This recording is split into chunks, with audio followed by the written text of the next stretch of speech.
No, I took all their gas, man. Come on. I used my Yeah, hard spray battery operated pump. there was a lot of pretty good ideas on a old contest Full Lead Taco had where you had to cast bullets without power, you know, and it was pretty neat seeing the campfires and ladles and all this weird stuff coming out to cast bullets. So you could still get that job done as well Oh without yeah. power. I've And just got that's a actually a pretty good point. If you've never done ladle casting, it's a good skill to have. You know, it's pretty simple. You don't go real fast. It's not hard to do, but you're not using a thermometer. You're not using an electric pot. You can do it over a Coleman stove if you don't want to build a campfire. Yeah. But you just need a small cast iron pot and a heat source of some kind. It could be a campfire. It'll work. And ladle casting, it's not all that hard to do, but there is a skill to it. That it takes a little bit of practice. Not much, but just about anybody who can cast out of an electric pot can do ladle casting. So something worth trying if you guys have never done it before. Sure. Man, there's some molds that just love to be ladle casted. I mean, it's like you're forcing that lead down in there, and it makes such good bullets when you get it right. Mm-hmm. To me, there's something about muzzle loader bullets and ladle casting. Just seems to be Yeah. the right thing to do. because that's absolute traditional. Mhm. I've been stuck on listening to these series about the American Revolution, Civil War, all the stuff, man. All this History Channel. I've been glued to it for the last week or so. Yeah, some good stuff on there. Oh,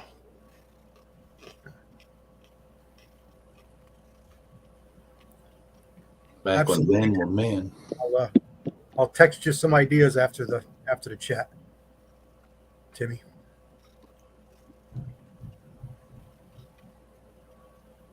Yeah, that's what it was.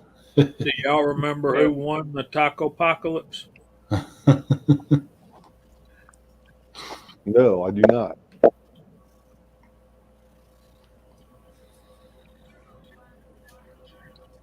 Who, Jamie? Come on. I can take a stab in the dark and say C Dub. Wasn't me.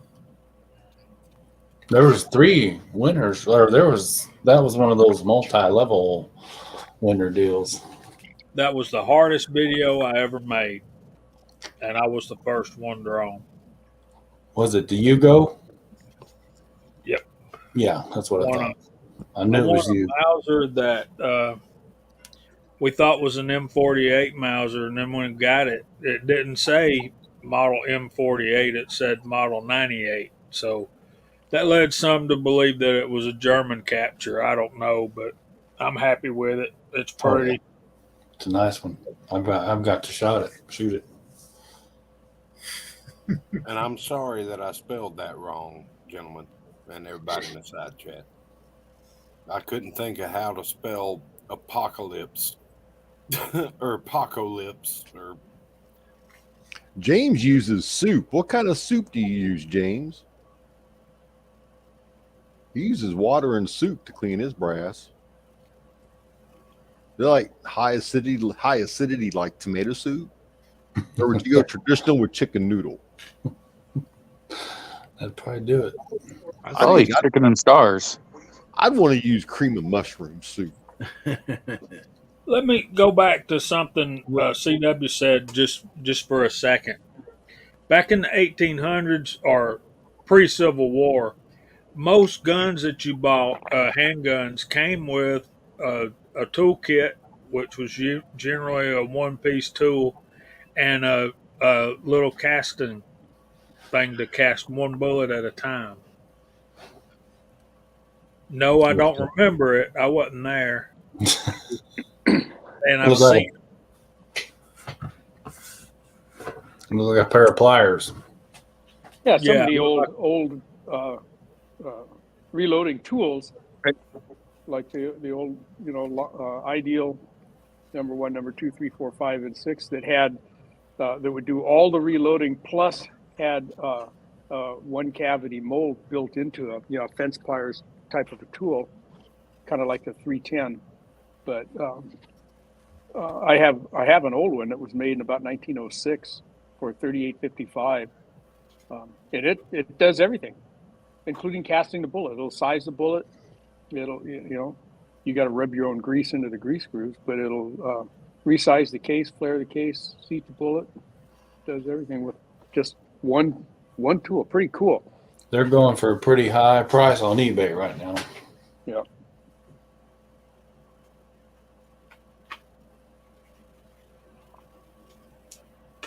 Another loading method. I don't know if we talked about it before I got on, but it's the Lee whack-a-moles, load-alls.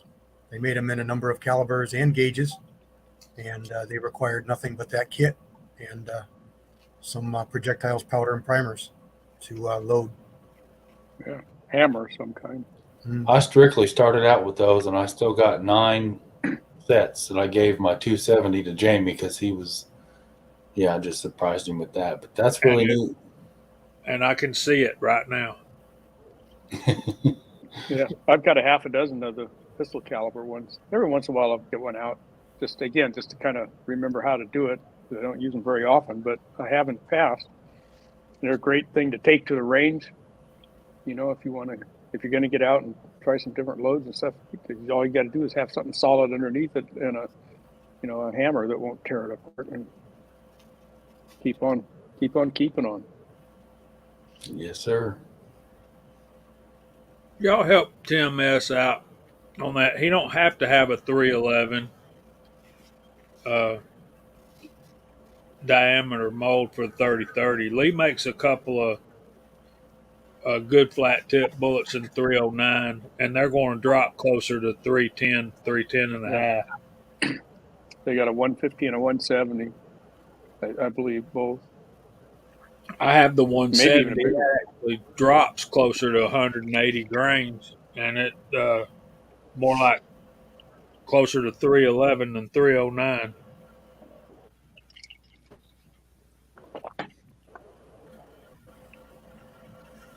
I've got that Lee 309 230 grain mold, and I find I don't even have to size them. Nice. I just drop them right, just flare it out really well for my 300 blackout, and they just drop right in. Thing with cast bullets is you can definitely have them too small, but you seldom ever have a problem with them being too large. If they fit in the gun, they're fine. But if you get them too small, you can have all kinds of problems, from leading to inaccuracy, from stability to all kinds of problems. So I always tell everybody I prefer fat bullets. Yeah, easier to size them down than it is to size them up too. If you got a mold that drops too small, if you're trying to drop 429 and your mold drops at 426 or something, powder coating's not going to help you.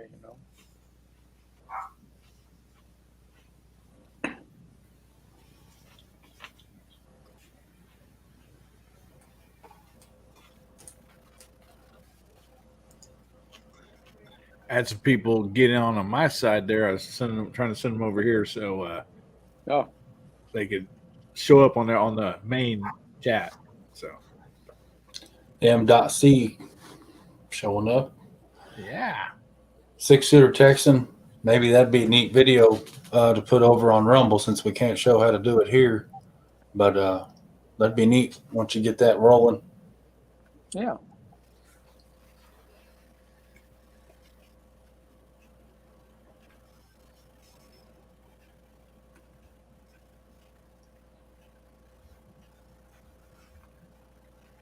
Well, I got my mold in for my new Tinker toy I bought.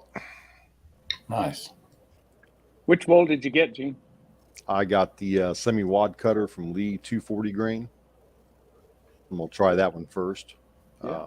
Kind of got a little package deal on it because I've ordered from this same place before, and I need the sizer, the mold, and the dies, and so they gave me quite a bit off on the whole package deal. So I just went ahead and bought that. Oh, yeah, great. Never hurts to ask. It never hurts to ask if you're buying multiple things from like, because I bought it off of eBay. but it's a company I've been dealing with for lease stuff for a while. Never hurts to send an email out and say, hey, I'll buy all 3 of these. Cut me a little break on them. Yep. I've done exactly the same thing. Definitely looking forward to trying some different ones in it, though. So I'm going to start looking around for other molds. See what my new baby likes. Though I don't want her to spit up. I want the formula to be nice and settling for her. Mm-hmm.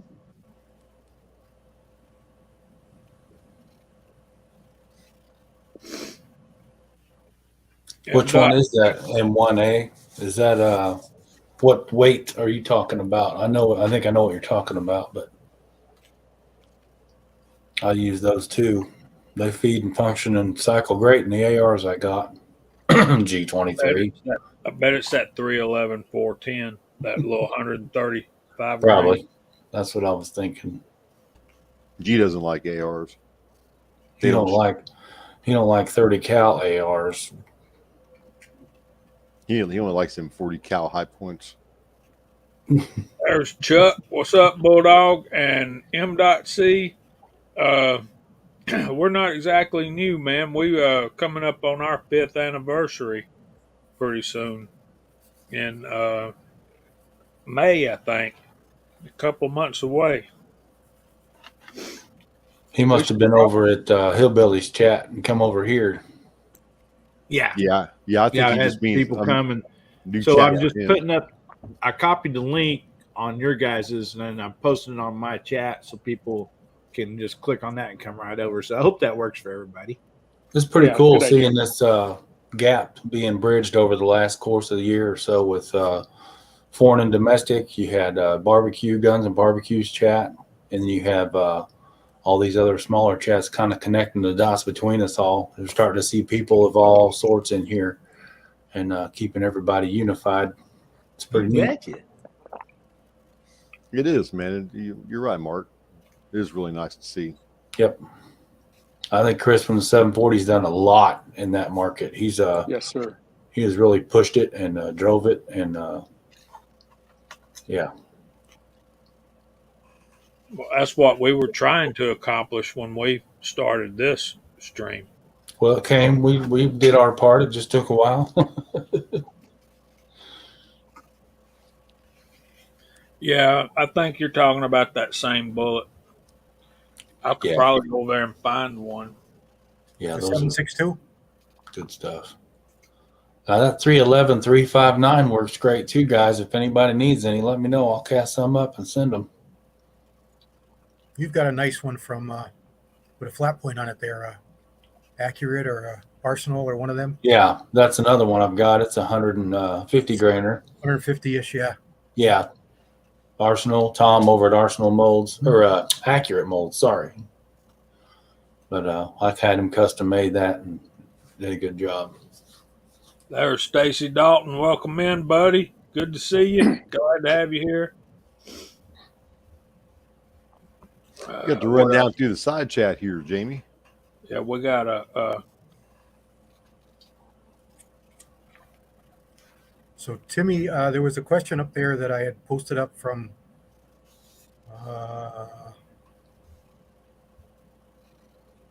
Tactical Flood Buck about how much you can size a bullet before you have to step down in sizing.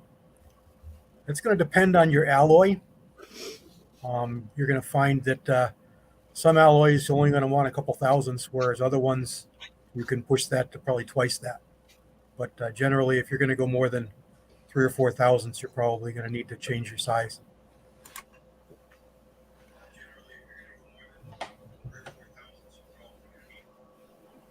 So, I know we kind of touched on this a little. I think it was last week or maybe a couple weeks ago. So I got the 38 for the wife, and I'm really thinking about doing like a double-ended wad cutter. For like a self-defense load, or would a single-ended wad cutter be better? You guys think? Well, the only difference, one's a button nose and one's a, well, there's three types. There's a hollow base, Yeah. there's a button nose, and then there's a double-ended. Really, 6 of one, half dozen the other, unless you're going to Yeah. use the hollow base and spin it around backwards.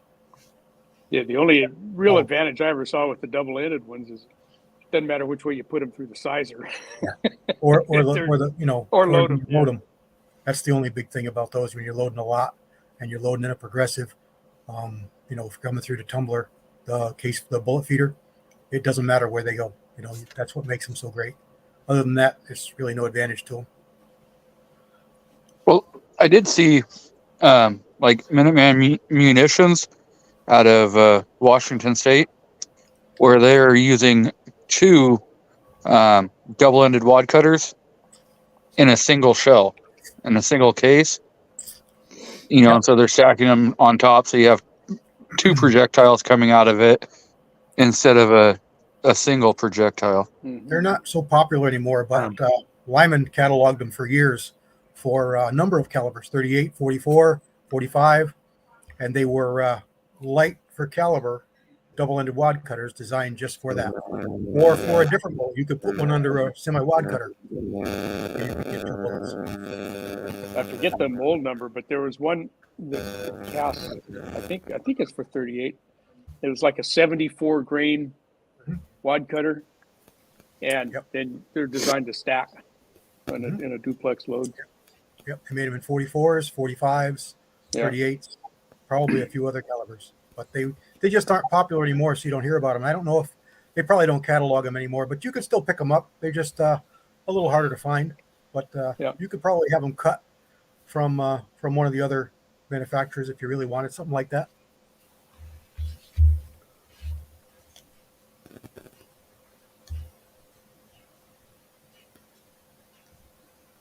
So Rebel's working on his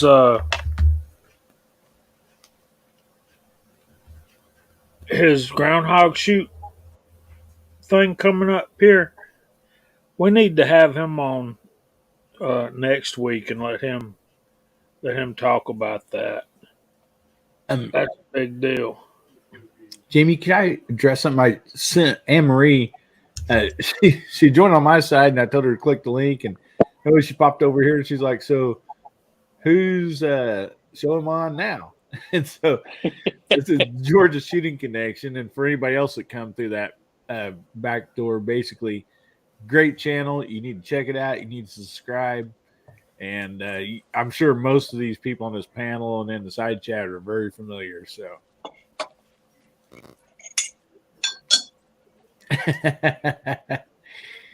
Anne Marie, we're here most every Friday night, dear. Come on in when you're free. I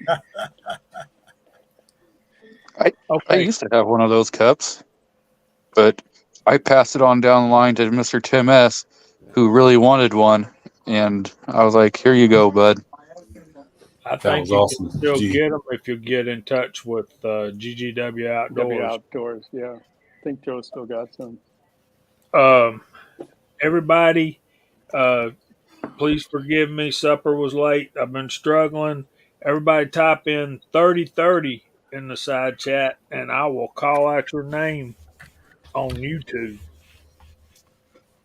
Well, I'll just say 38 instead of 3030. It's shorter. You know, some people always gotta Yeah. cause trouble, and I can't keep up with them. Bulldog needs one of those cups. We got I should get a Mr. hold of myself. Walter, CW, Vanessa Kitty, Reloader 762, Andy 79Z28. You've been quiet out there, brother. Bobby Barlow, New York. Bad, Trees are Blowing, Tactical Fud, Glenn Davis, Dwayne 7834, Mark Thomas, Georgia Shooting Connection, Hillbilly Up, Vanessa Kitty, James Pugh, Lakeview Outdoors, Walks Fletcher, Mike Hester, The Rebel, Tommy Boy, Andre D'Angelo, Old One Guy, Tim S., Six Shooter Texan, Krabby Turtle, Senior Master Sergeant Bulldog, Pony _47. Tactical Fudd, Mark Thomas, Tim S. Walks Fletcher, 3855. Can't go wrong with that. Georgia Trapping and Fishing Floridian, Edward Petty, Ms. Hotshot. Quiet is good. Life is good.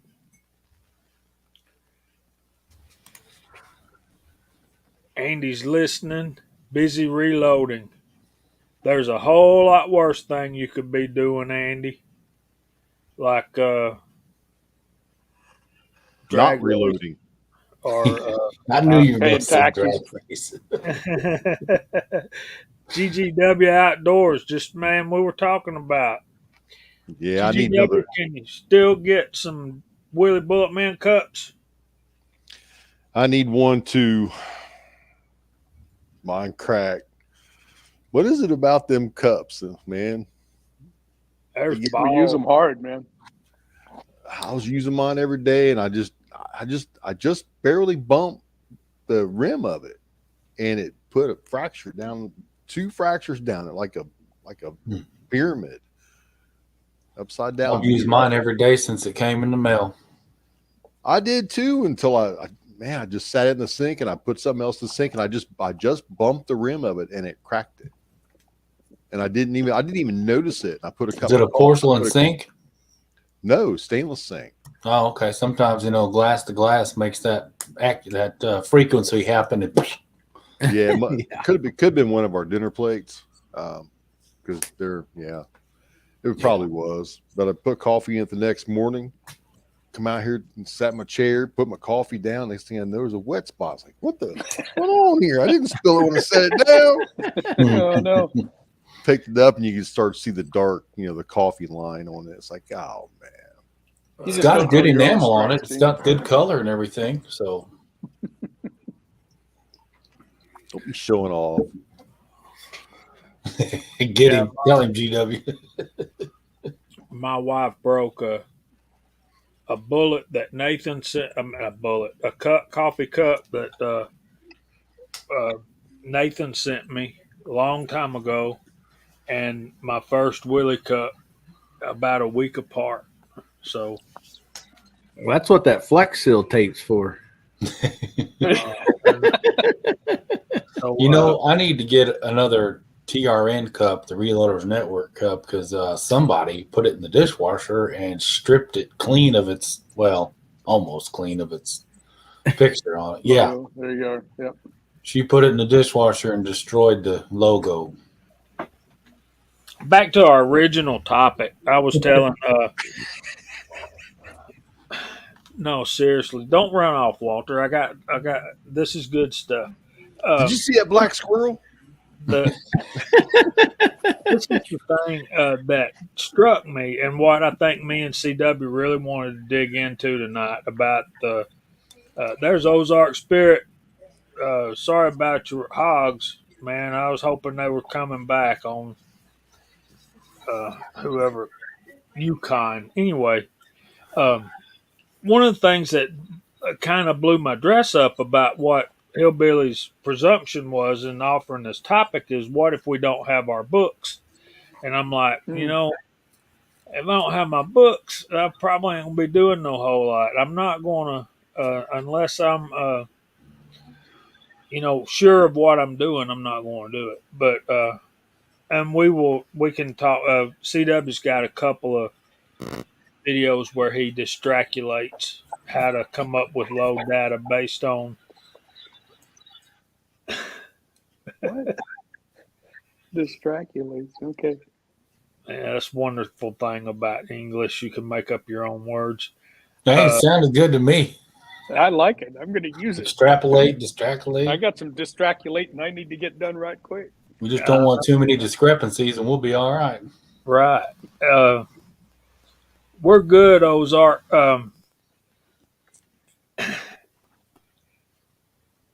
Bald 3030 is the original 300 Blackout. Think about it. And there's Dave Thorzak's. Welcome in, buddy. But yeah, and one of the things I told him, and I think most of us uh, got these, and that's what I told him. If I have a load, I put this in every load. Put one of these in every test load, and the ones that have good results, I'll hold on to the cards, and of course, it also goes in a notebook like this, you know. So basically, if I had all my reloading manuals and all my notebooks, they're in one filing cabinet drawer over there, and it's starting to spill out. So data is very important. You just can't do.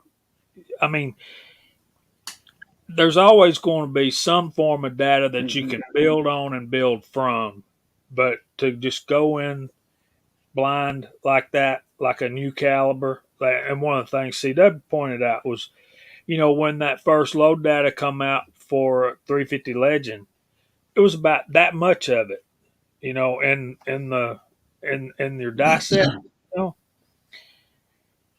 and we didn't know how accurate it was or how safe it was. And I think one of the things CW wanted to talk about was this 360 buck camera that's coming out. Where's the data on that? I think one of the things that's going to be an improvement for uh, that, I think Hornady, is that Hornady? No, that's a Remington project, and they do more reloading type stuff. Winchester was behind the 350 Legend, and they had the opportunity to do everything that the buck hammer is going to do, but they dropped the ball, in my opinion. But yeah, these load cards, put them in your boxes with your reloads. If you like them, you got it to go. Uh, Hodgson brand powders have a little bit of reloading data. So does Shooter's World. They have a little bit of data on the bottle when you buy it, which is really cool. That's the thing about those Lee Classic loaders. They have that page with the Lee dippers that corresponds. So that's a good. Yeah. If you got those. Well, even the new Lee die sets have that little insert in there. You open it up and it tells you the dipper. That's right. Yeah, that's a great thing. You gotta like that. That's a good, definitely good starting points for everything. There's a number of companies that offer a book for you too, for recording all your data. And what you can do is you can make up your own sheet, which is what I've done forever. There's Lever Guns 50. Hey, man, good to see you. Hey, Lever Guns, what's up, buddy? But there's a few data manuals out there. You can get them for pretty inexpensive prices. I know Lyman helps you get one or produces one, but there's a bunch of different companies. I want to say that company that makes the MTM, maybe, I think it's MTM, offers one as well. And it's just pretty much pages with lines on them with places to put in what you normally would, brand of case, brand of powder, amount of powder, weight of bullet, yada, yada, yada, all that good stuff. And then place for notes. And what I do is I've made up my own, and I number them. So I'm up in the 20,000s from when I started. And it's great to look back on. You can just put that number on your box of shells, and you can go back and reference that at any time from anywhere. If you got that data. And if you put it in the computer, you can even access it better. You can share it and everything else. But Jamie was talking about new cartridges and how do you extrapolate, which is the word I like to use, to get data. And the safest way I know how to do it, and that I will advise others, is you want to look at case volume, and you want to look at the pressure, and you want to look at the caliber. So if you can line those three things up, in the case of the 350 Legend, what I looked at was a previous favorite of mine, which was the 357 Maximum. So there's lots of 357 Maximum data out there. Most manuals have it or have had it. And the nice thing about it is it's the same caliber, roughly. It's got less case volume, so it holds less powder. and it's loaded to lower pressures. So right off the bat, you know every single load that was offered for a 357 maximum is going to be safe in a 350 Legend. Now, being a 350 Legend is a semi-auto, it may or may not function in the action because you need a certain pressure level in order to function that action. But you're going to be a safe data that you can work up from if you know how to read pressure signs of your cartridges. Pressure signs it's an artwork. It's something that's definitely learned, and it's not something you should be experimenting with without having some knowledge. So how do you get knowledge unless you do things? My best advice to you is a mentor, somebody who's been there and done that, or can figure it out accurately from experience. So what you like to see, or what I kind of chuckle about when I see on YouTube videos is brass swipe, ejector swipe. It's a common term that you'll hear from a lot of guys, and what it comes from AR actions or any other action that has a rotating bolt, and the extractor is usually a spring-loaded little button that's in the back of the case. So it's pushing on the back of the base of the case where the printing is, and what happens is the pressure is still quite high when you fire the cartridge. It's glued to the walls of your chamber, yet that action is such that when that gas reaches that port, it's going to push that bolt back no matter what. For that bolt to come back, it's got to turn. So the pressure is still up, holding the brass in the chamber, but that bolt's coming back, so that bolt head is turning. It makes a swipe.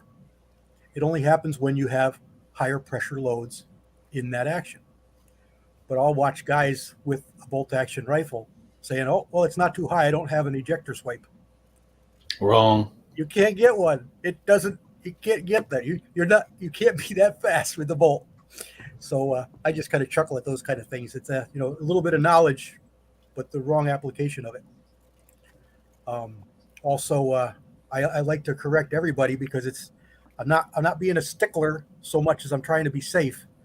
And that is, everybody knows to look at primers and say, oh, that primer's flat, that's hot. Primer is the least accurate thing you can look at to know what pressure is in a cartridge.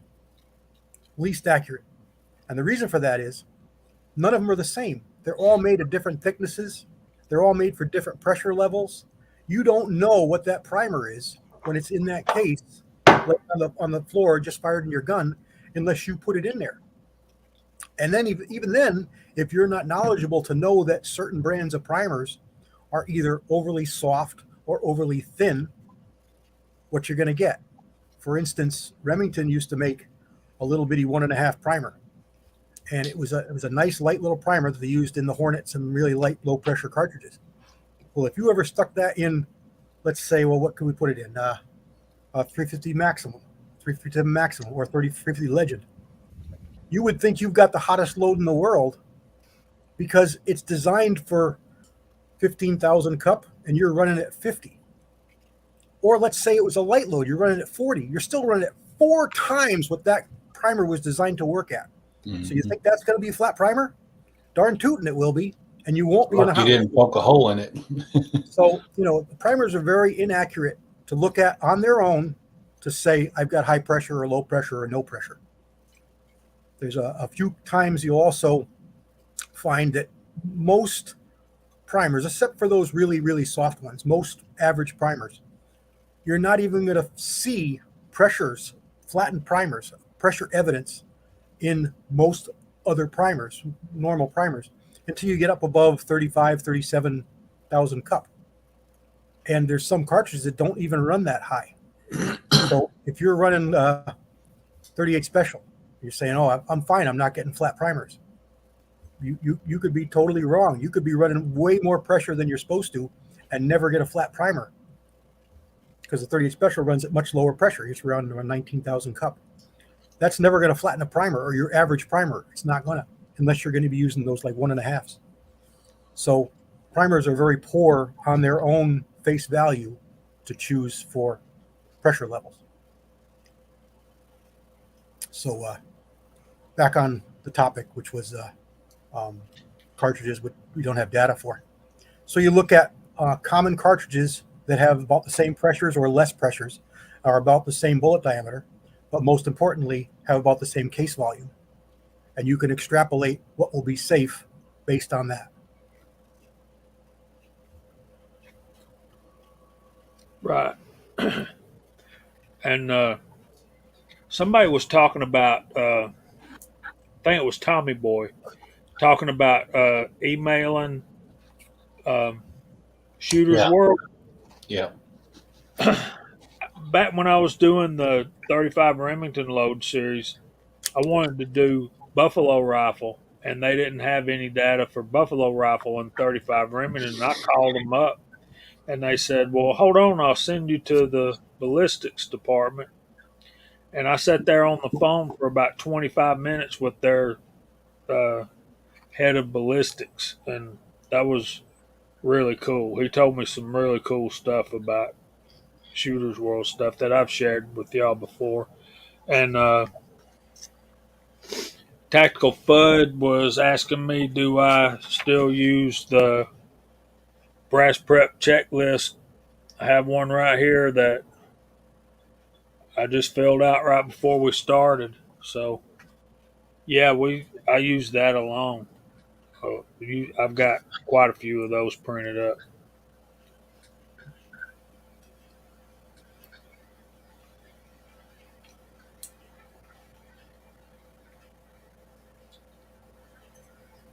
Yep. Good call.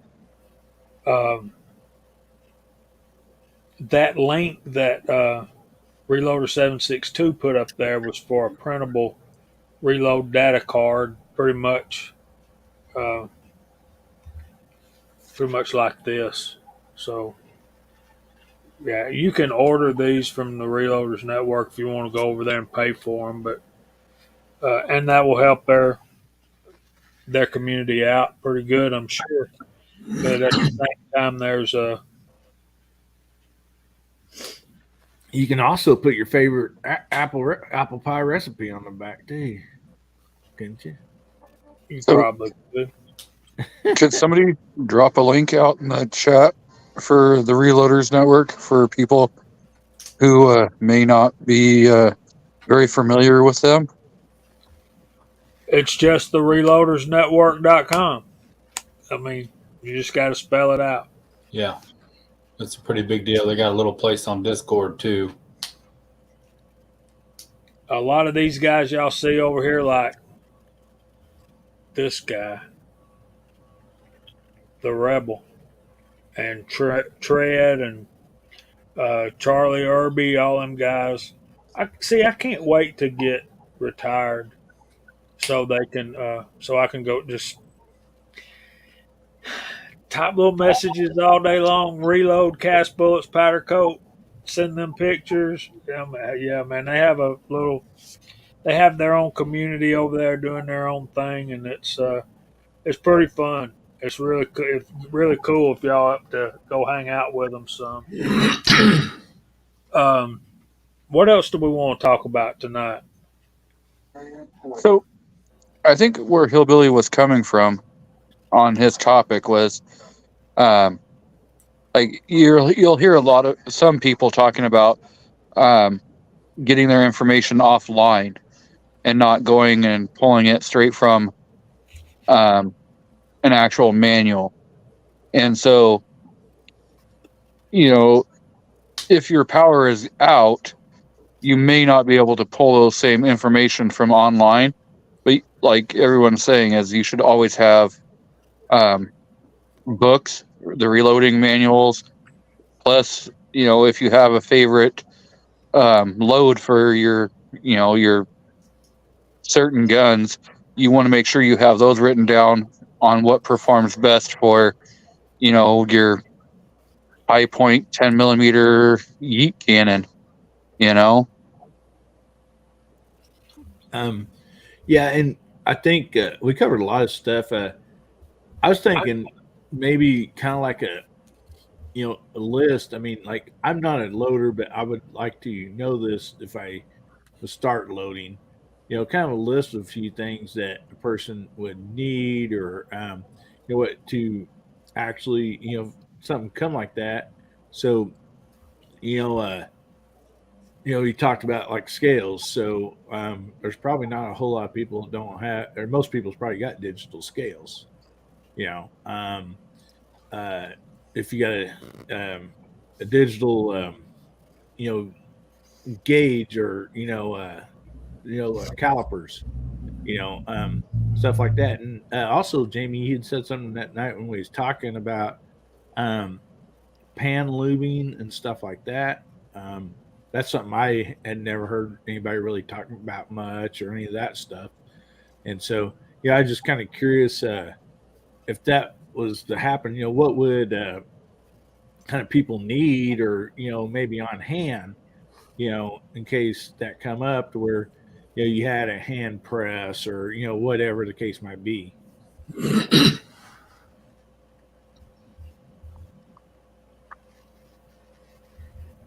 I think that most folks who have been reloading for even a little while, provided that you're keeping records in your own load data book, of all your loads and stuff. However you want to make a form or something. Every load that I make it goes in that book, whether it's a good one or bad one, and I make notes about it and say, it might say, don't ever do this one again. It's a waste of time.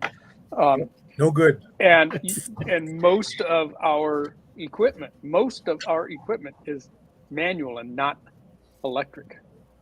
There are some electric pieces and parts, as we've talked about here and there. You might have an electronic powder dispenser, and your case tumbler might be electric, and a couple other things, but you don't have to use all of those. All of our heavy hitting equipment, the press, the dies, beam balances, all that stuff is all manually operated. It doesn't require any power at all. You just got to be able to see, and you need to have your own records and the manual, and I've got 50 manuals, maybe more than that. I got a whole bunch of them, old ones, new ones.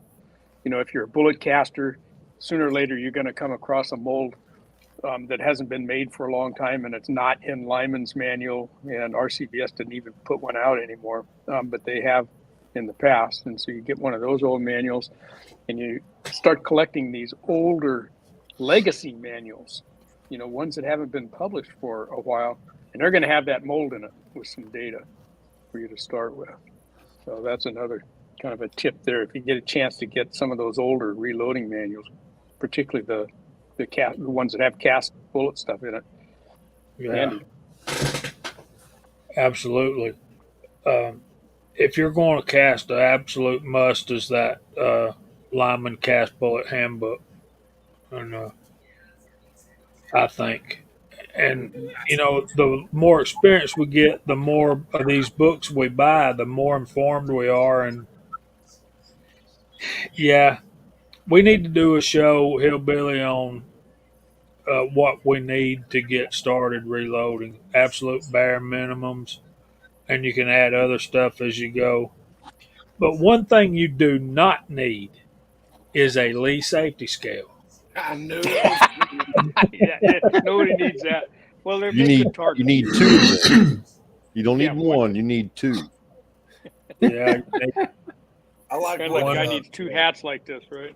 It's going I to like feel what so Hillbilly good does, blowing the though. first one up. You're going to want to do it again. How does it go? One is none and two is one. Yes. like what Hillbilly touched on. Yeah, there's all kinds of digital gizmos and gadgets. But you do need and know how to operate a old beam style scale, and also know how to read a manual set of dial calipers. I mean, I've got multiple sets of calipers. I've probably got 7 of them. I've got micrometers. I mean, I've got all this stuff, and I know how to read them. And there's a lot of people that have them and they don't have a clue what that gauge is telling them. So learn how to use the old school stuff, and get you some old school stuff, and I mean, think about it. Your press is already manual, so um, you just need a good balance beam scale that you know how to operate, and a set of calipers that you know how to read. Everything else is just gravy. This brings up a good point. Yeah, and I agree, Kyle. Having those tools is one thing. Knowing how to use them is another. I just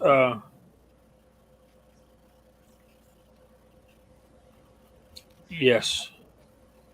Um, yeah. I lost my thought. Yeah, but we need to do a show on the absolute basics. Uh, this is one. This is where I was going. Like this is my regular. These are Hornady dial calipers. I mean, they're not that expensive. You can get them, and I've broken probably two pair. All right, this is a cheapo set of Harbor Freight calipers. They work on a battery. They're digital. And guess what? I was trying to do some 6.5 Creedmoor for our trip. Mash the on button. Look what happens. Absolutely nothing. The battery's dead. So I'm going to take this Hornady stuff off of this one and put it on my backup scales that I have not used yet, which is Cabela's dial. You really need those dial calipers, guys. I can't stress enough to get a good set of dial calipers and learn how to use them. So let me do this.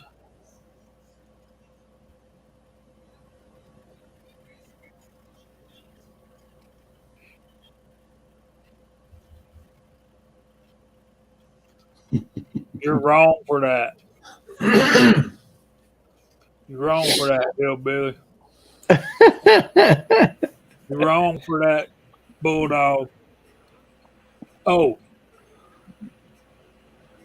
yeah. And Ozarks addressed it earlier, but don't don't just go on one set of load data. Cross reference that stuff. Tommy Boy said it too, I think. Cross reference your data, and I'm going to email that to myself. Uh, Yeah, it's pretty interesting. If you pick up Hornady's manual, for example, and look at load data for a particular round, and Hornady's manual is all about their own bullets. They don't do anybody else's bullets. But then you go over to the Lyman manual for the same round, using a Hornady bullet, the same bullet, an XCP bullet, and the data is different. Yep. That's the biggest reason that I always recommend Lyman to everybody. It's not about brand loyalty. It's just about the fact that Lyman doesn't make powder. They don't make bullets. They don't make primers. So they list everybody else's. And to be something desirable, they're going to use stuff that's popular, stuff that people want to use and are using. So it's your best option for a first manual because it's going to probably cover what you're going to try and load. Yeah. Once you establish and you have some favorites, you find out that, hey, all I'm using is Hornady bullets. Well, buy a Hornady manual. Sierra, buy a Sierra. Spear, buy a Spear. Buy all of them. You're going to end up with all of them at some point anyway if you like this hobby and you keep going with it because you're going to want to have as much data as you can find. Exactly.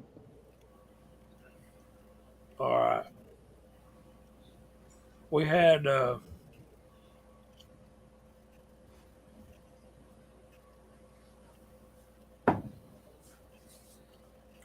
right, I'm getting there, guys. I'm sorry.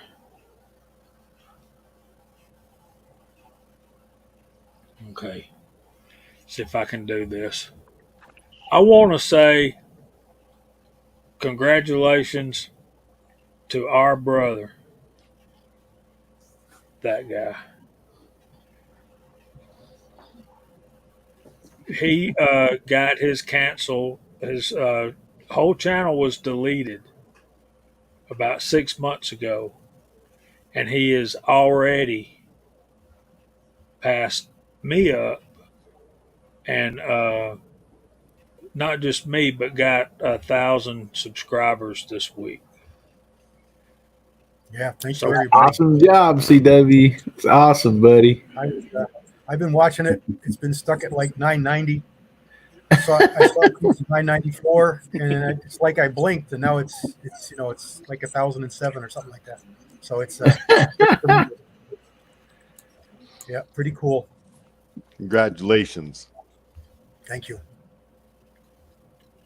I'm gonna have to leave that up there where I can't see, Anna. Okay, so we gotta come up with a question. This is a powder measure holder, handmade by our brother, Mr. Mock. So we gotta come up with a question and how to give it away. We're going to give this away to somebody tonight to celebrate. And we might can find some more stuff too, but we're going to have to hurry because we're running short of time.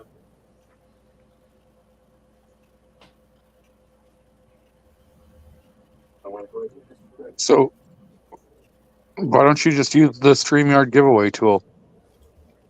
Because I've never done that before. Open a second tab, type in StreamYard /giveaway, and James. it'll, and then you just, it's easy to use, and then you just screen share. MC, you could just set that scoop right in that, top there, and it'll hold that scoop just fine. Yeah, I think it'll work for that.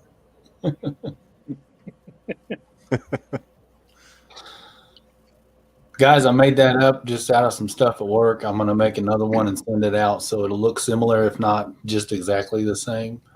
Nice and simple. And it looks like Nice. got plenty of room for your loading tray under it too. Right.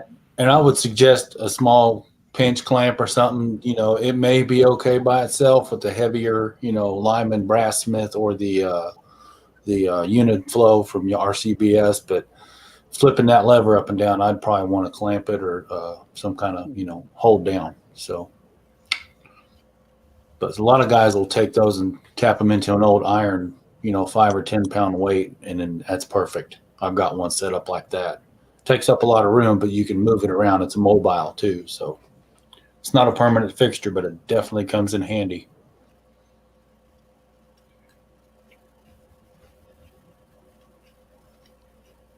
Okay, what do we want to type in for this?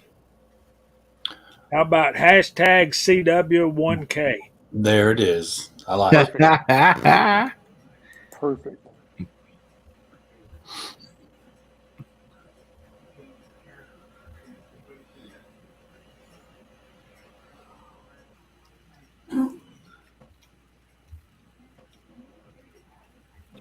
There you go, just like that. Yeah. Yeah, that hole in the middle is a little overkill. It's just a sheet of metal I found. I didn't put it there. It was already there.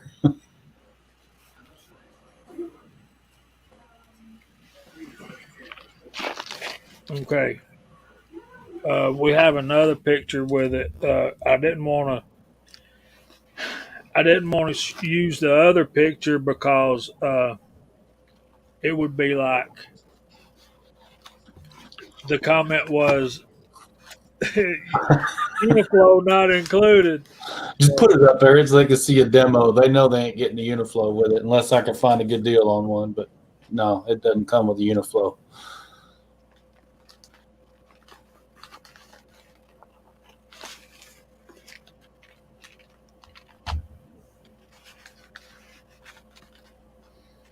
Just like anything else, accessories not included. I mean, you never know what you're going to get.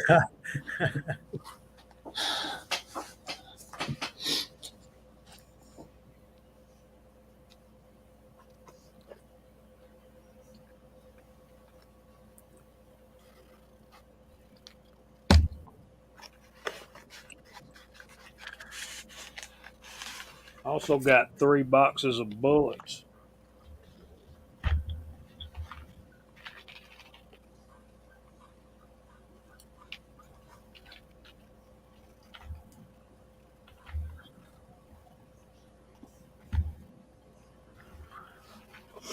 Okay. How many more do we? How long do we need to? How long we need to give them? G23. As long as you want. All I have to do is screen share it. How many people are out in the side chat right now? Can anyone? Because I'm on my mobile, so I can't see any of that information. Mine It says 51 here. Yeah, 55 that's on what I the see. screen. I got 51. So how many people have entered? It should tell you on the screen. It'll We tell got- you like 35 entered 22 entries.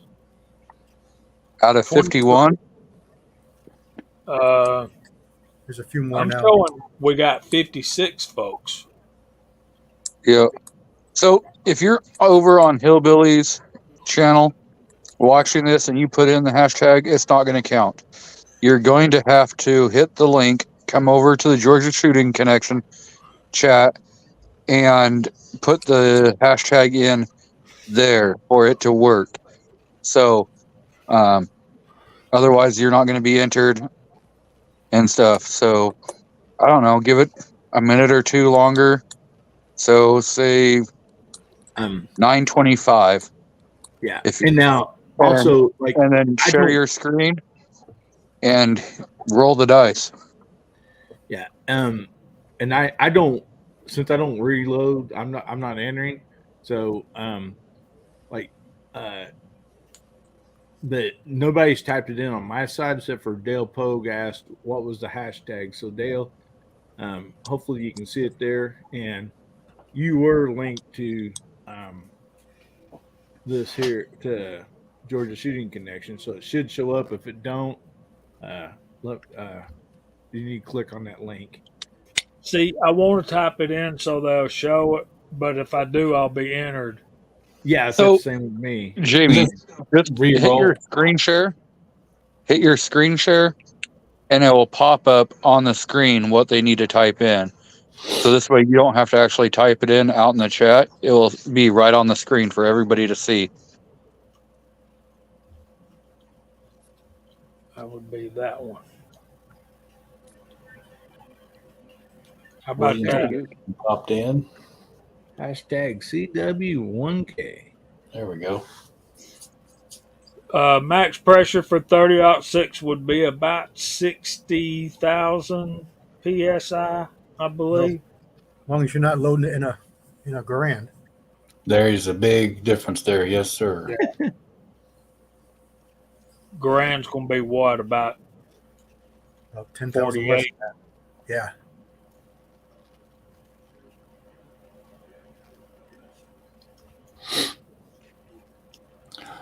Bald, I'm curious.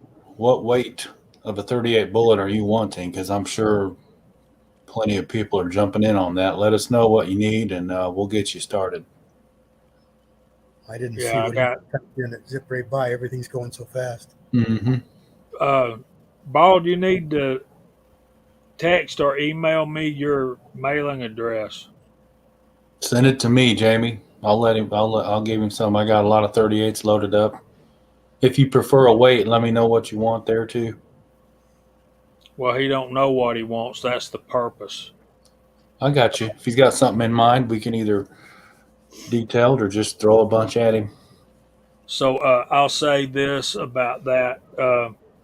It Gotcha. is he needs all different weights for testing. Bear in mind now, Bald, you're shooting a single action army clone. You don't want to get too high on pressures. Okay. M1 is 50,000. Okay, so that ain't that bad a difference. Okay, are y'all ready to do this? Anybody else? Send it. Okay. Crank that thing up.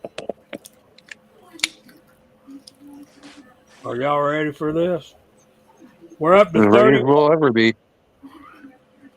Yeah, you gained a few just right there at the end, didn't you? A few, yeah. Here we go.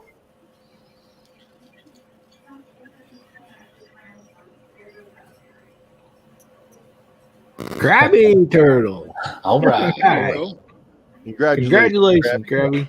Congratulations, man. That's So cool. reach out to Georgia Shooting Connection, send your email, and I will get that finished up and send that out to you. Awesome. It's I have his email address, Mock. I can send it to you. There you go. All right.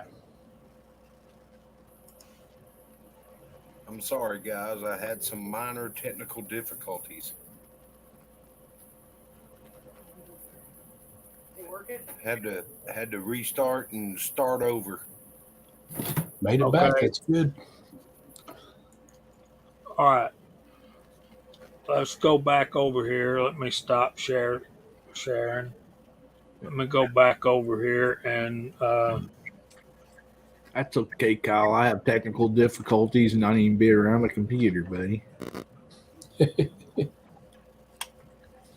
let's just do the same thing, and I'll just hit draw again. And anybody else, we're going to give you until 9:35, and I'm going. If it's okay with Walter, I'm going to give away a box of 22 caliber 69 grain hollow point boat tails and a box of Barnes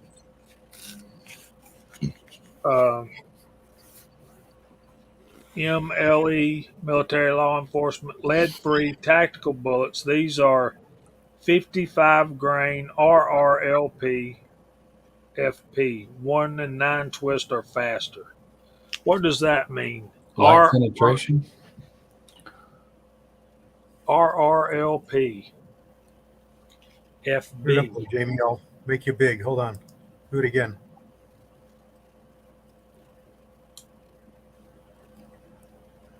Oh, Barnes has some funny things they put on there. Right.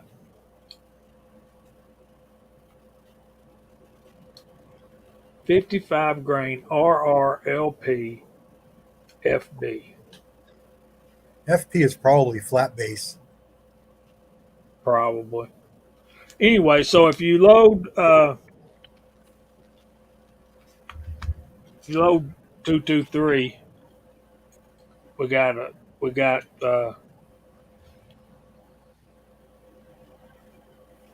2 boxes of bullets coming your way.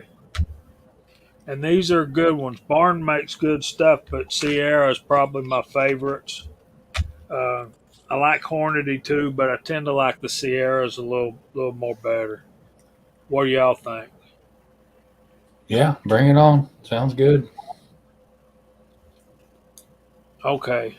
Now, can he just hit that again, or does he need to add the people that? Because I see a couple more entries. How does that work? They'll if they just type in that same thing, they'll be Yeah. They'll So be- if you didn't enter the first one, just type in the same thing, and that number Okay. should rise. Jamie, do you see it rising?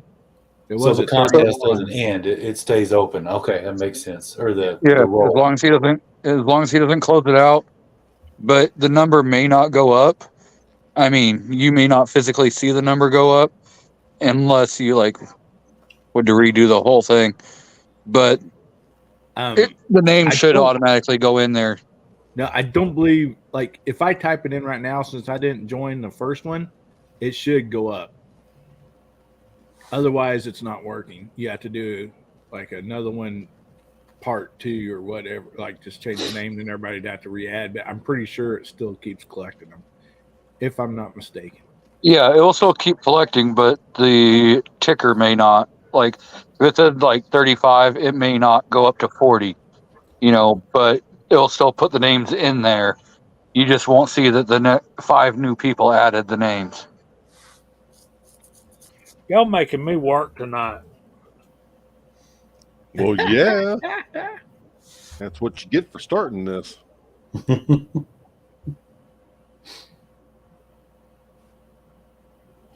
I guess it is, ain't it?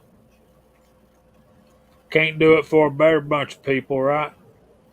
There you go. It's all All your right. fault. It's all your fault. We enjoy Friday nights here. How dare you? I had somebody new jump in on my side, Coozer. So they're having a giveaway. And so type in hashtag CW1K and it should show up there on the link and get you entered in that. And anybody else that wants to join. All right, so there's the link to CW's channel. I think the cold air is getting to that boy in Michigan right now. I'm staying out of the drawing because I'm on the panel. Is that So just remember, if you're in Hillbillies chat, you need to hit the link that takes you over to Georgia's Shooting Connection before you put the hashtag in. Because if you put it in on Hillbillies chat, it won't collect the information. Yeah, I'm watching them, buddy. I'm Okay, watching them on the side, so- Idaho Rogers got here late. CW hit 1,000 subscribers this week, and we just gave away a nice powder measure stand that Mark made, MCK, and I'm about to give away 2 boxes of 223 bullets. Actually, that says 224, which is the actual diameter. I got a box of Barnes. These are 55 grain. These would be they're like lead free, so that'd be California compliant. And these are Sierra Match 69 grain hollow point bolt tail. So that would be cool. I think I'm going to enter. The thoughts of trying some of those 69 grain Sierra Match Kings that's kind of cool. So yeah, y'all go over and sub CW and drive him up a little more. So really and truly, if you get drawn and you don't reload 223, just tell us and we'll redraw for somebody else. So if these are going to do you no good, don't let's not waste the Lord's provision.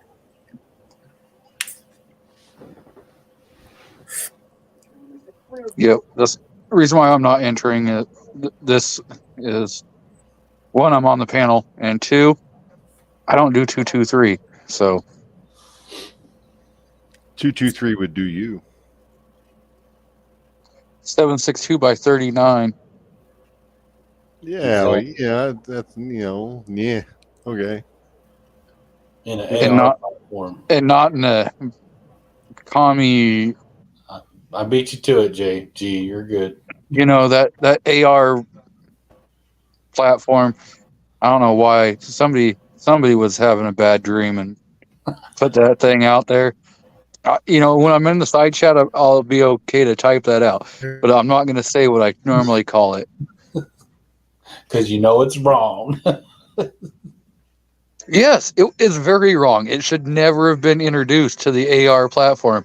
I mean, you take something that's amazing and then you screw it up by putting it on an AR platform. No, you took something that was okay and made it amazing. Exactly. That's what happened. I got a buddy with the AK platform in 223. What's that? That's a pretty awesome gun there. But that's been around for a long time. I can't have it one way, not the other, mister. Yep. Reduced ricochet, limited penetration. That explains everything, G. That sounds like something Barnes would put on there.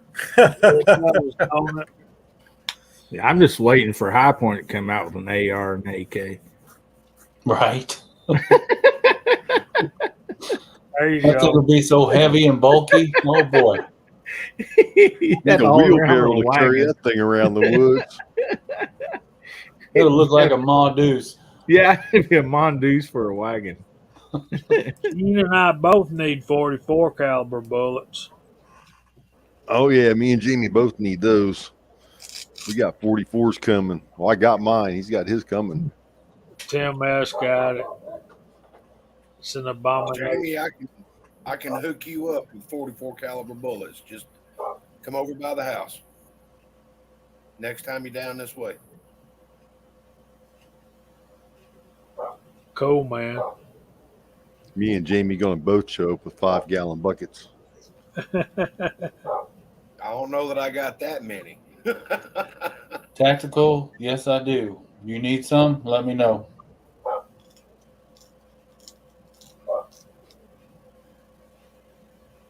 I've got the True Soup can without the button on it and some with the button. So let me know which mold you want them from. If that's what you're asking, I guess I better be sure that's what you want. Yeah, because I don't know what a soup can semi-wad cutter is. It looks like Unless a it's soup like- can with the lube grooves. That's something we need to address, and we're overdue to make this drawing. Send it. Go ahead, VAO. Answer this question for Mr. Chase. Okay, so in California, we have a list of acceptable firearms that are approved for sale within the state as new firearms. And if the firearm's not on that roster, you can't buy it new. And there's a couple things on that list of approved features that aren't available. 3 of the features, besides some of the safety drop tests and stuff, are that a firearm has to have a loaded chamber indicator, it has to have a magazine disconnect, and it has to have a method of engraving the case with a special number, like a laser engraved etching on the inside of the chamber or something, so that if a casing was left behind, law enforcement could figure out where that case came from. Well, that technology doesn't exist. So most manufacturers like Colt and Smith & Wesson and even Ruger with their semi-autos, they're not importing to California anymore. The only firearms you can have from those companies are legacy firearms that have not changed since they were originally placed on the roster. Well, the Supreme Court decided last week that those features of the roster were unconstitutional. And so there is a waiting period now that we're in to give the state time to come back and appeal that decision, which they will.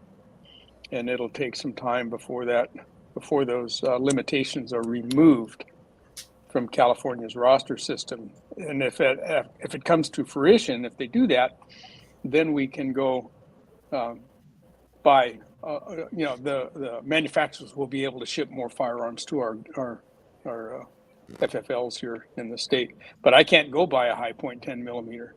I can't go buy most of the firearms that Gene has up there. they're not legit here in the Walter, state. can I ask you a question? Sure. The purpose of that engraving, your bullets, so that like they know you personally bought them. So, I assume this is a case in case a criminal steals somebody's gun and they use their own bullets and leave a case behind.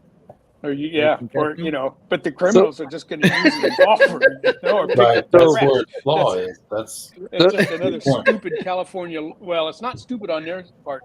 They did that intentionally to reduce the number of firearms coming into the state. There's another provision on that roster that says for every new firearm that's approved for the roster, 3 have to drop off. Yeah, I That's seen in that. California's Yeah. roster. What I don't get, So, how is it if the Supreme Court ruled that's unconstitutional and they have to change it? There should be no right for appeal because it is a So- Supreme Court ruling. That's it. That's the end of the line. Good Get- point. Well, Gene, it was a district court judge yeah, that made district- the ruling, yeah. and now the Attorney General Bonta has 2 weeks to appeal the decision to the 9th. And then if they don't do it within 2 weeks, then California gets what will be another Freedom Week. And the micro stamping or engraving, if you want, one would have to be on the firing pin to put the serial number of the firearm, and plus like your extractor or the breech face would have to then also stamp the case in another location.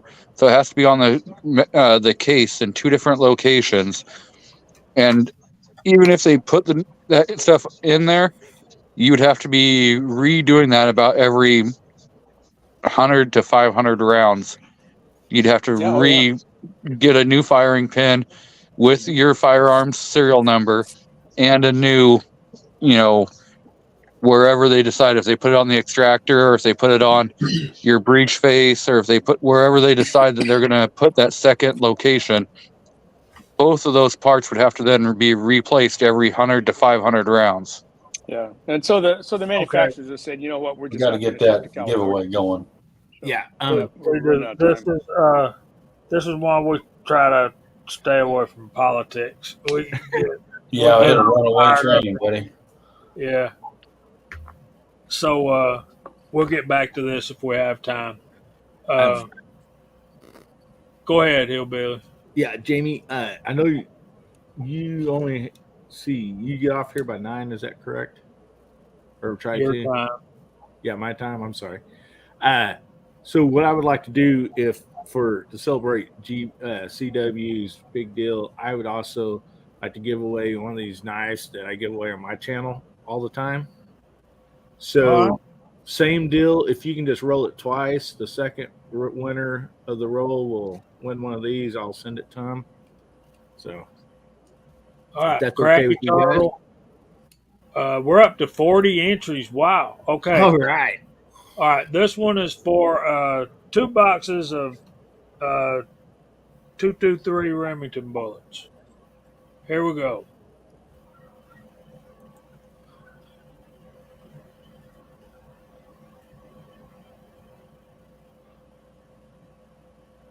Woohoo! Hey, Alter. All right, buddy. I think we Congrats, probably Walter. draw. I think we better pass that one forward. All right. Roll it again. These are his bullets I'm giving away. So, all right. There you go, right. Senior Master Sergeant. Truckster wins it. Congratulations, buddy. Congrats, Deal. Bulldog. Knights Bulldog. So I'll get these to you one way or another. I would love to hand deliver them. I would love some cafe au lait and beignets from New Orleans for a knife.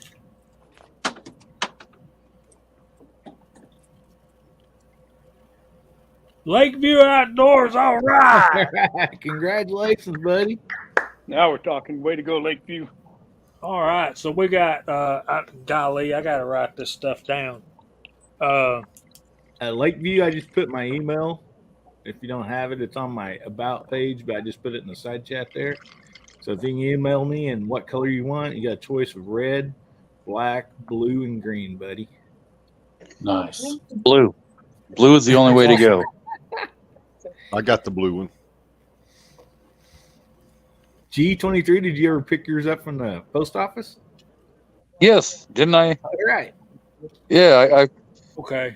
yeah. It took a while because I was in the hospital when that came in. Yeah. All right, we need to do one more thing, and then we got to start. I need to address this question right here.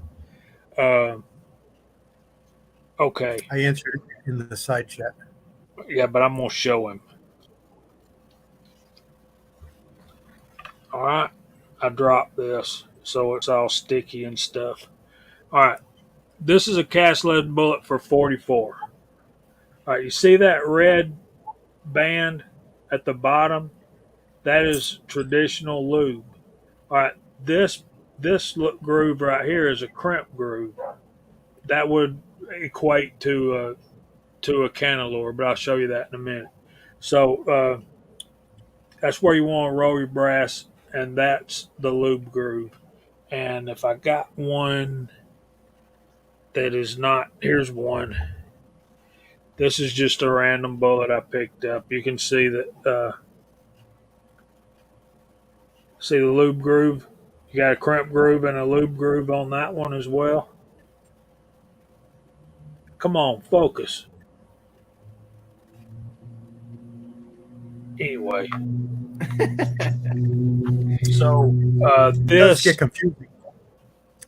this right here is a cantilure. The cantilure is visible on the bullet because it's below the brass is below it, and it ain't. There you go. That's it. That's good. It looks knurled, info. Right. Good Jacketed description. bullets will look knurled, yes. It's really just a series of little short lines that go all the way across go all the way around the bullet. So that's the difference between a lube groove and a cantilure, and then a crimp groove. So Yeah. the crimp groove is Can be- much smaller. Yeah, the Can be loop really groove's always confusing, going to be down especially there with below some, the cantilure or crimp groove. It can be down closer to the with base, and there rifles. might be more than one. Yeah, with rifle you can have with multiple. Like one of the bullets that I just got for the 375 actually has 3 crimping grooves because it's designed for a few different calibers. Mhm. Which is so And they can have cool. multiple loop grooves too. Multiple loop grooves are Yep. not uncommon. All right, let me get. Come on. All right, I want everybody to be able to see who we're talking to. Let's start going through the room. We'll get out of here and leave these nice folks alone. Let them enjoy their weekend. We'll clear the floor for Mr. Gizzard Gary coming up at 10 o'clock Eastern, the only time zone that matters. G23, welcome in, brother. Glad you could join us tonight. What you got coming up? Well, thanks again for the invite. And tomorrow I'll actually have 2 live streams. I'll have my normal at 3 p.m. Pacific, 6 Eastern. And then I will be on a Great Start Shooting school with Brooke Cheney, talking about suicide awareness and prevention. And as soon as I get a link, probably here in the next hour, I will be posting that to my community tab, and then I'll be pinning the link in my live chat so that people can go over and watch that. It's a pre-recorded, but it's going to go as a premiere or on Saturday. So that'll be a great time to see everybody out there. And again, thanks for the invite and congrats, C-Dub, on 1K. Thanks for being here, G. Mr. Hillbilly, what are you working on? Well, man. First of all, I just want to say, thanks for having me on. Congratulations, CW. It's been side chat's been rocking and rolling. It's just been a blast to be on here. It is every Friday night. I just have some videos coming up, some more on the High Point GXP 10 millimeter, and then a few other little things coming up. We have our live chat tomorrow night on Hillbilly Up. It is called Guns, Beer, and Therapy. We just try to have a good time. The topics are just kind of all over the place. You never know what we're going to be talking about, but we just try to have a good time doing it. So if you ain't got nothing going on tomorrow night, 9 Central, 10 Eastern, come join us.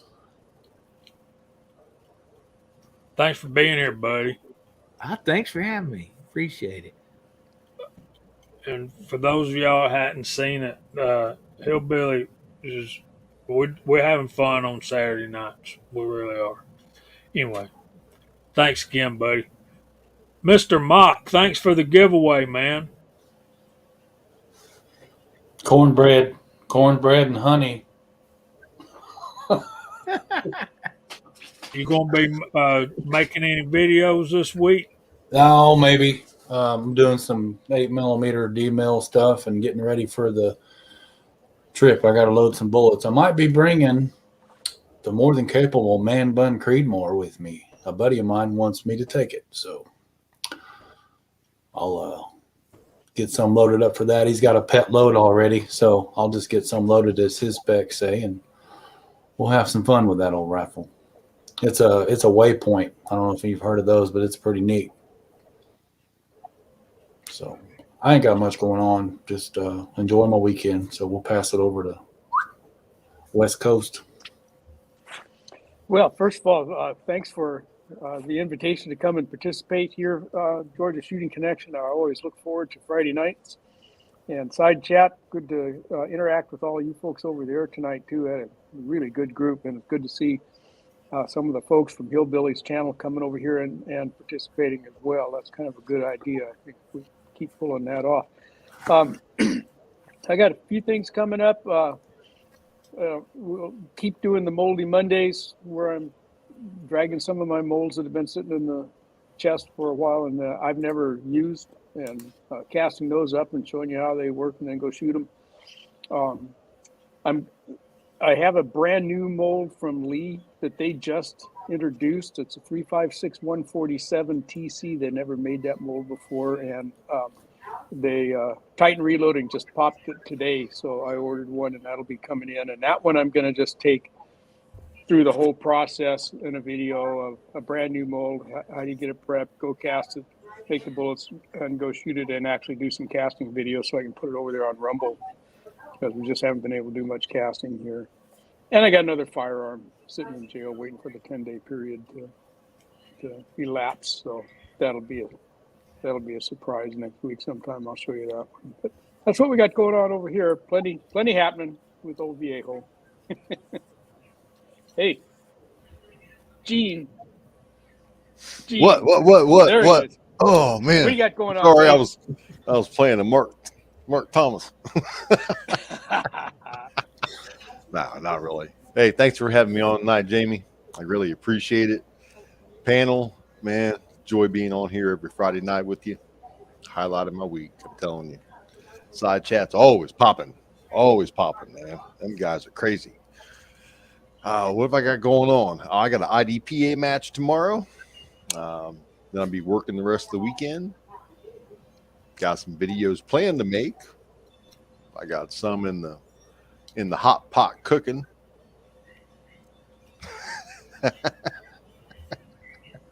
But other than that, thanks for having me on. Greatly appreciate it. CW, congratulations on the 1,000. Man, that's phenomenal. Oh, man. Life is good. Life is good. But always remember to live, love, laugh, and reload. Thanks for being here, Gene.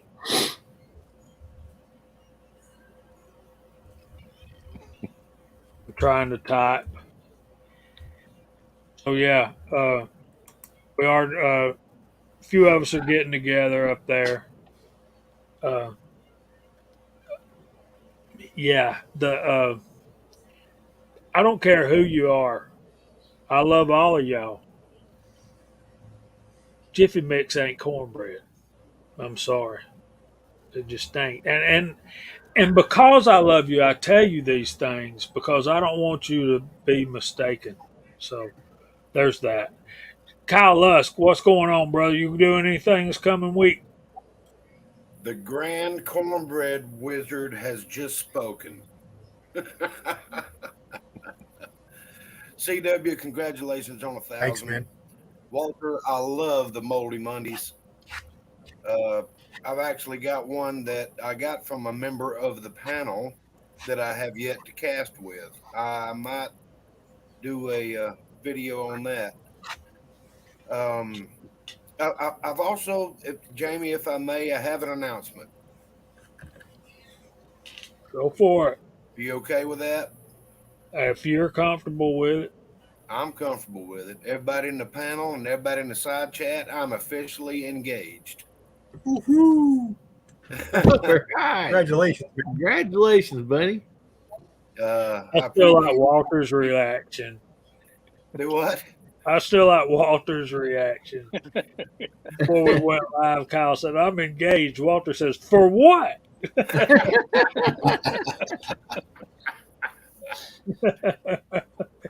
Is that going to stick when you let her out of the basement, buddy? Yeah, well, I'm not going to. I got a padlock on the door. I appreciate everybody in the side chat tonight, as I do every Friday night. I appreciate every member of the panel. It's been a wild week, but apparently tomorrow I got to cast up some 44 Magnum bullets. Yeah, baby. Yeah, I mean, I believe I got a little 44 casting to do myself. I don't know if Jamie I got a wants to bunch stop of them, by Gene. the house, but he's got some other stuff stopped by the house for, so we might can knock everything out in one little foul swoop. All right. This is the thing. Kyle gets engaged, right? He asks this lady to marry him this week. Okay, then tonight he's fussing about chicken wings, and I'm like, "There's going to be one flying across the." Yeah. I got dibs on a Mosin, Kyle, when it comes to that time. That time may be coming a lot quicker than you think if you keep complaining about chicken wings. Right here, buddy, right here. Surprised if one of them went into my ear hole. CW, congrats on 1,000, brothers. You well deserved and well earned. Thank you all. Couldn't have done it without all the rest of you guys. Really good to see some new faces in the side chat. Great to see a couple of faces I turned over here. Good to see you, and welcome. Hope you can join us religiously. We have a good time, and I think you'll enjoy it as well. I dropped a couple of videos the other day. I got a couple more in mind, and that's about it. Got a lot of stuff going on here behind the scenes, but I'm trying to stay busy and keep my mind on other things. So with that, I'll hand it over to Jamie. And Again, congrats. I want to thank all the panel members. You guys make the show. You guys in the side chat, you drive the show.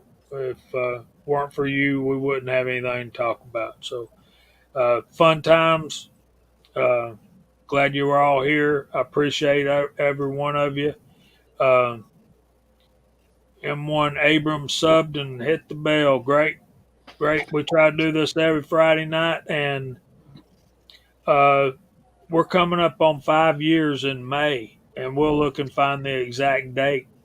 But we ain't missed a whole lot of Friday nights. I think we missed one when I was in the hospital once, but other than that, and Somehow managed to pull it off. yep, they've not all been great. But anyway, I want to see if I can do this correctly. Monday night is MacMan, 9:00 Eastern.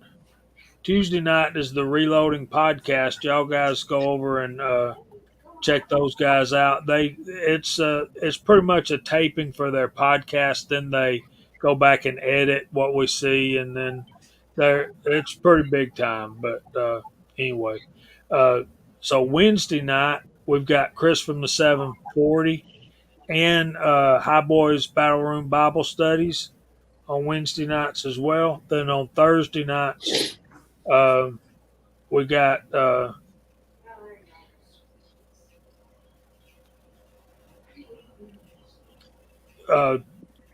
High Boy does Thursday nights.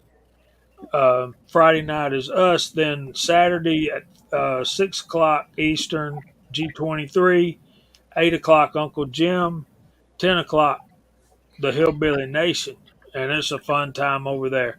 All right, so I messed up a little bit. Please forgive me. I should have this written out and be able to just blurt it off. Anyway, guys, we appreciate y'all. We hope the Lord blesses y'all real good. And if He's willing, we'll see you next Friday night at 8:00.